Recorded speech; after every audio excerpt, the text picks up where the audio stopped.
Man, these are not good days to be a rapist. One single accusation from 35 years ago, from when you were drunk and rolling around on a bed with a girl and a guy, and the whole Supreme Court Justice nomination is in jeopardy. I mean, you got Harvey Weinstein and Brett Ratner and Morgan Freeman and like all sorts of people facing these heavy-duty accusations. So mores change. Things that you used to be able to get away with decades ago, like things that you used to enjoy doing in university, they're all felonies now. So my first thought is that I think it's entirely possible that this woman is telling the truth. Second, I don't think she has a strong claim. I don't think it's worth holding up his nomination over. This is an accusation from about 35 years ago. She doesn't even know the year that this happened. So any significant event in my life, I can tell you the year it happened. So she didn't even tell anyone about it till 2012, which was the year that Brett Kavanaugh started hitting the headlines, started hitting the news. So prior to 2012, Brett Kavanaugh wasn't in the news, and she didn't tell anyone about this. So that doesn't make her claims very credible or strong. So I think it's ridiculous that someone, for something like this, for which there's very little foundation, is having questions raised about his nomination to the Supreme Court for something that happened in high school when he was, about 16?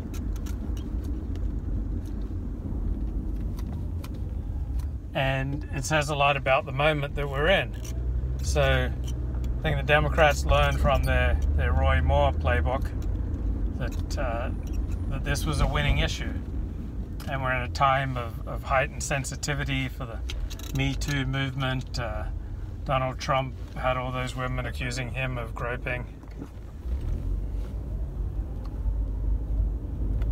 And it's good thing is it shifted the focus off Richard Spencer, right?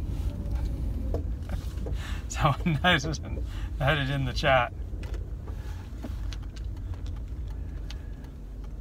So my attitude to these things is that all's fair in love and war. I'm not outraged that the Democrats are using this to try to block Brett Kavanaugh's nomination. I think it's best to embrace reality. This is the reality of our times. You can bring up these kind of accusations. It does seem like Democrats are much more likely to bring these up than Republicans. And if you can get them to stick, right, this could possibly decide a whole Supreme Court seat. Because if they block Brett Kavanaugh, Republicans are probably not going to have time to get someone through before the midterm elections. And then after the midterm elections, the Democrats could well take the Senate and then refuse to confirm someone like Brett Kavanaugh. So just as the Republicans never would hold hearings for Garland, so too they effectively blocked him and replaced him with a conservative. So too the Democrats may well block Trump's nominee and only agree to confirm someone who's milquetoast. So if it works, who am I to get upset? Now, of course, this can boomerang in unexpected ways when you start lowering the bar for these kind of accusations. Okay, this is 35 years ago. She can't even remember the year, let alone the date. Then that's really going to be used against you. I think that Kamala Harris who got started in public life as Willie Brown's mistress, is a leading nominee for the 2018 presidential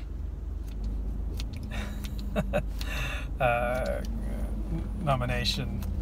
She's got some skeleton. So Brett says in the chat that the Democrats blocking Brett Kavanaugh's nomination for the next 3 years will be good for Trump's re-election. So I still expect Kavanaugh will go through. I think that this is a serious degradation of the process. That these accusations without much evidence behind them from 35 years ago are allowed to slow down the process. So it's just going to hasten the Civil War. It's just going to hasten both parties' willingness to get into the gutter and fight it out dirty. But as is my want, I wanted to go for the spiritual perspective here. And from a spiritual perspective, there's no statute of limitations for when you need to make amends. If you're a jerk in high school, you need to make amends for that, or you're going to carry around the guilt. And if you're an addict, it's going to contribute to making you want to get high, get drunk, get wasted, get distracted from the lousy way you feel. So how free do you want to be? How clean do you want to feel? How happy do you want to be? You want to release those burdens of the past? You want to clean up the wreckage of the past? That means you have to go back to high school, an elementary school, a middle school. And if there were people that you harmed, then you have to make amends. And apparently Brett Kavanaugh was drunk frequently in high school. So if you were drunk frequently during a stage of your life, you're probably hurting a lot of people. Okay, it's pretty rare that a person gets drunk on a frequent basis and doesn't wreak significant harm in other people's lives. So luckily for me, I've never been a drinker. I've always stayed away from drugs and alcohol. But yeah, I had a lot of awkward moments with girls. I was insecure, I was awkward, and I wanted to touch girls more than anything, but I didn't really know how. I didn't feel comfortable doing it. I was ill at ease. And so there were a few years there in high school where there were several girls that I just started tickling. I didn't know how to express my desire for them, and so I just in kind of a romper room atmosphere, I just started tickling, and that was awkward. There was this one girl that I tickled. She kind of liked me before that. We were on a ride bus back from a gymnastics meet. I was a senior in high school. I was about 2 months away from graduation, and like she laughed, and like everyone on the bus was like tickling and roughhousing, and the adults just let it go on as like teenage hijinks. But when she wrote in my yearbook, she wrote, "Dear Luke, aka the rapist." And she said, "Yeah, I really did attack you on the bus." So that was an awkward moment. Didn't make me look good. And I did make an amends to her. I'd also gossiped about her after she rejected me. And so about 5 years after high school graduation, 6 years, I sent her an apology.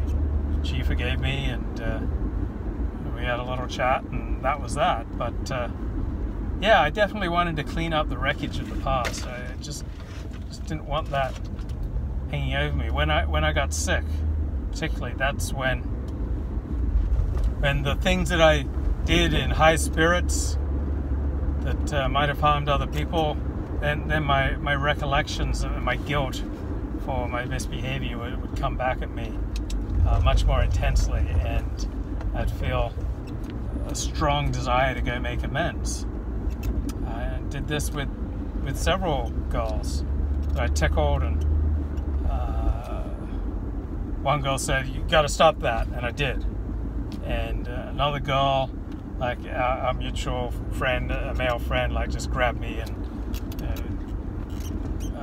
put me in a headlock, and I stopped tickling her. But those were like, kind of awkward. I understand that those girls didn't like that. Then there was a time at a Shabbat dinner about 20 years ago, I think, went up to this woman in the kitchen. It was just the two of us alone in the kitchen. I think I started to put my arm around her, and apparently she still cries when she thinks of that incident. Even 10 years later, she went and complained to a rabbi about me for that one incident. So, yeah, well, will this help Brett Kavanaugh win through? Yeah, I think he will win through. I don't think it helps him. Imagine the chagrin that he feels, his family feels. And if he was drunk a lot, as he apparently was in high school, then I'm sure he did a lot of things that he regrets. And so I don't think they should stop his nomination to the Supreme Court, his appointment to the Supreme Court. But for the rest of us, if we did things in high school that was similarly yucky, that inflicted harm on people, we need to make amends. We need to find those people, and we need to apologize. I remember in my mid to late 20s, I went back to various people, various girls that I was kind of awkward with or mistreated, and made my apologies, tried to make my amends, and felt good. I think I cleaned up a lot of that wreckage. I was able to talk to them and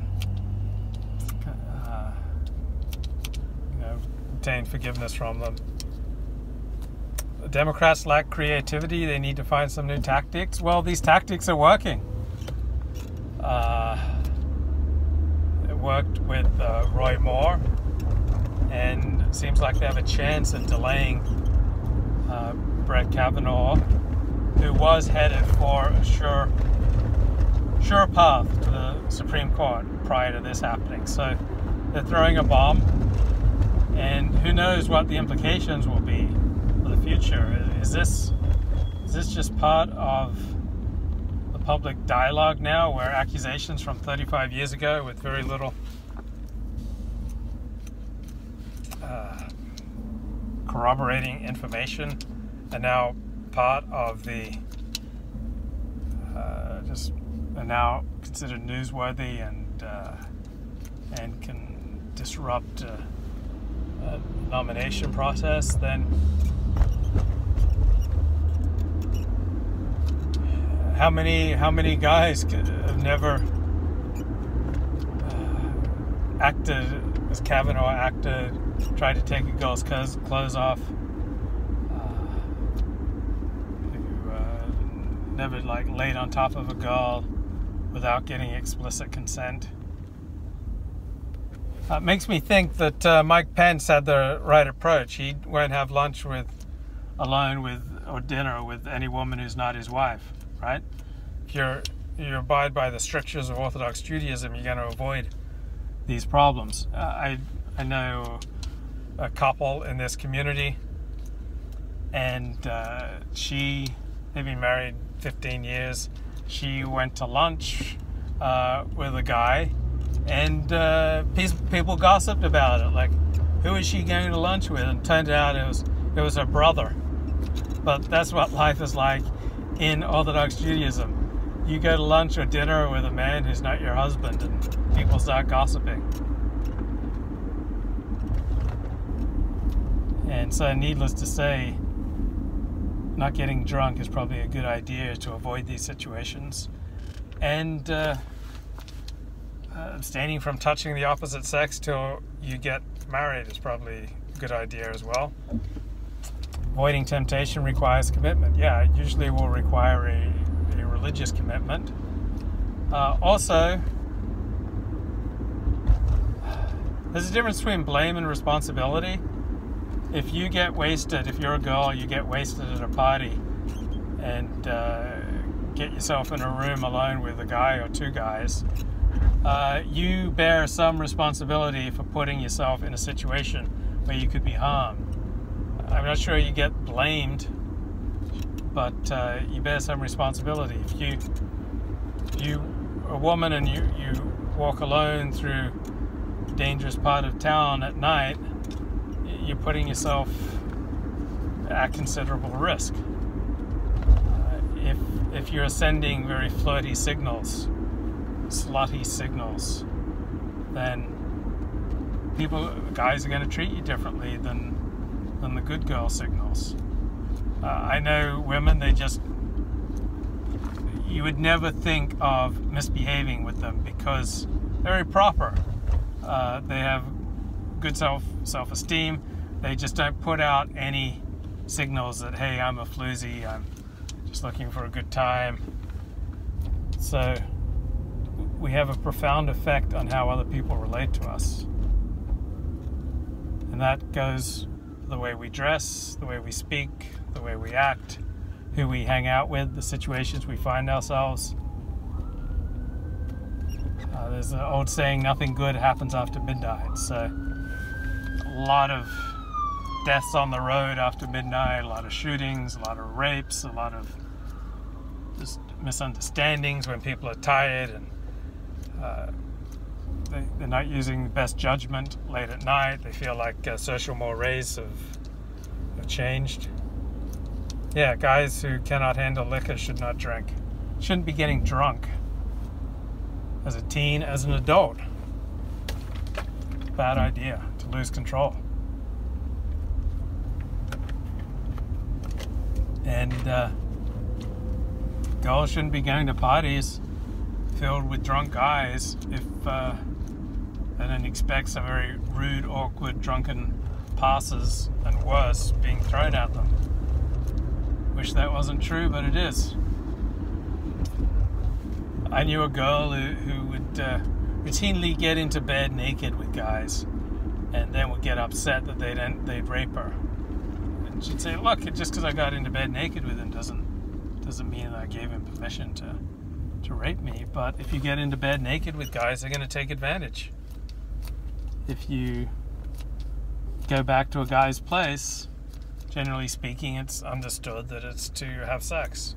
If you allow yourself to be maneuvered into a room alone with a guy, and generally speaking, the norm is that the guy's going to try something if you're attractive.